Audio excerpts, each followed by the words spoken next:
Good morning mga sir, nandito na naman ako sa aking munting vlog at may tuturo ako sa inyong tatlong basic welding position at ididemo ko ngayon kung paano gawin ang tatlong basic welding position na to. So ayun, so may nakikita kayo ng plate at electrode. So first ididemo ko yung flat position. So naka 90 degree yung flat position. So minus kayo ng 20 degree. So naka 70 degree na yon. So dapat 90. So 15 o 20 degree yung minus mo yung sa 90. So naka ganyan. Di pwedeng ganito, ganyan. Pag ni-welding nyo kayo ganito.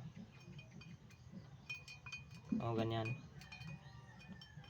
So second is horizontal position. So yung horizontal position is nakaganito. Ganyan. 90 degree. So nakaganyan 90 degree.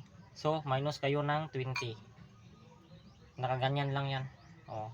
20 degree yan. 90 50 minus kayo ng 20. So ganyan. Pag ni-welding nyo ganito. Welding nyo. Ganyan. Ganyan kayo mag-welding mga sir. So third position, importante to sa lahat ng position. Dapat ito yung tatlong basic position na alam nyo kasi ito yung pinaka-importante sa lahat vertical position. So ganyan. Huwag na lang yung pansinin tong plate kasi pinipraktisan to ng welding. So nakaganito 90 degree. Minus kayo ng 20. So nakaganyan. Ganyan, ganyan yung welding nyo. Pataas. So uphill yung welding nyo, hindi pa downhill, uphill. Kasi may electrode naman na pang downhill. So yun lang mga sir. Ito lang yung sinishare ko sa inyo na tatlong basic welding na sobrang importante sa lahat talaga. Kasi pag mag-welding kayo, dapat alam nyo to.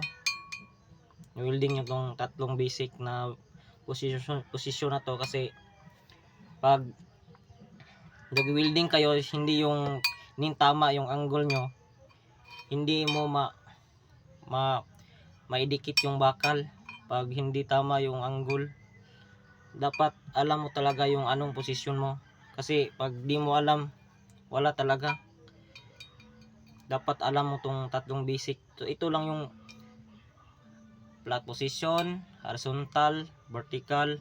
May isa yun yung overhead position, pero di ko na lang sinali.